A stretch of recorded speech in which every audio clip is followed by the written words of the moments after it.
Samuel Beckett, L'innommable.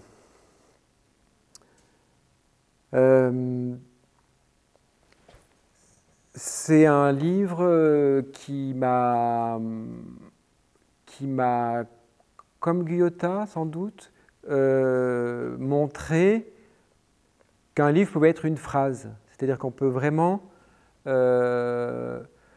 écrire dans l'exigence de produire une phrase et qui peut être modelée, étirée, rebondie, quoi, jusqu'à la fin. C'est-à-dire que c'est l'unique espace de l'innommable, il me semble, une phrase qui se confond à une voix, la voix de la phrase, ou la voix produisant la phrase, et où tout peut entrer d'une certaine manière, qui n'a pas de dehors, ou qui rend complètement vacant l'idée même qu'il y a un dehors à ça, que ce soit un hors-texte ou même un dehors voilà, inhérent à l'histoire, narrée par l'innommable, qui est une non-histoire, hein, qui est juste l'histoire de la voix, qui énonce quoi? C'est justement ce qu'elle cherche à savoir, quoi.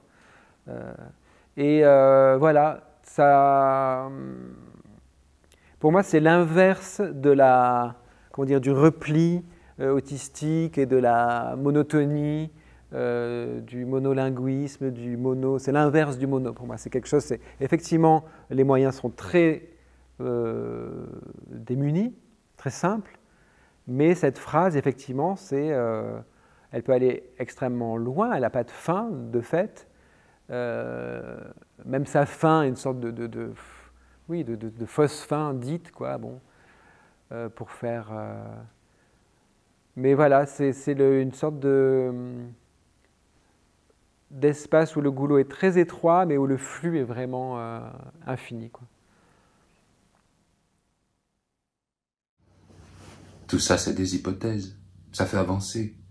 Je crois au progrès. Je crois au silence. Ah oui, quelques mots sur le silence. Puis, le petit monde, ça suffira pour l'éternité. On dirait que c'est moi qui parle, moi qui entends, moi qui fais des projets pour l'heure, pour l'éternité, alors que je suis loin, ou dans mes bras quelque part, ou à côté quelque part, derrière les murs. Quelques mots sur le silence. Puis une seule chose, un seul espace et quelqu'un dedans, quelque chose dedans peut-être, jusqu'à la fin, j'y crois. C'est le soir déjà.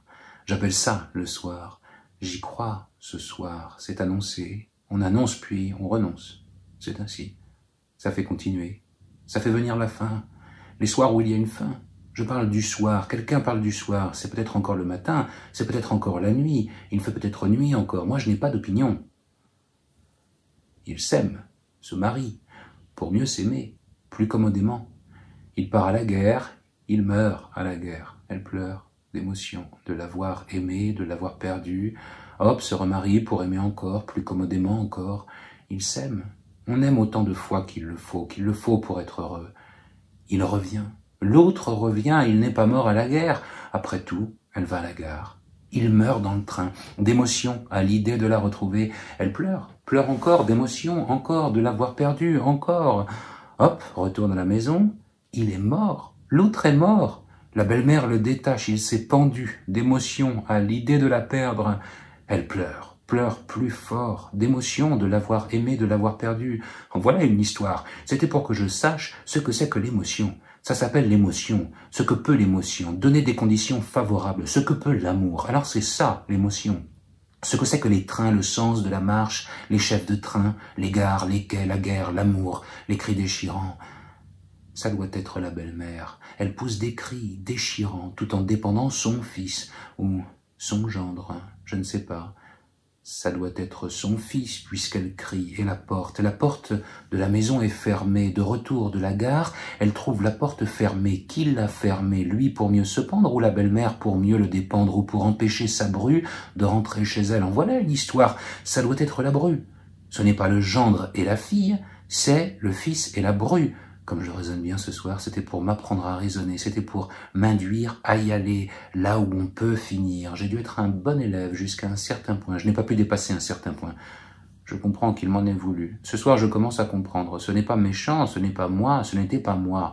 La porte, c'est la porte qui m'intéresse. Elle est en bois. Qui a fermé la porte et pour quel motif? Je ne le saurai jamais. En voilà une histoire. Je l'y croyais finie, toute oubliée.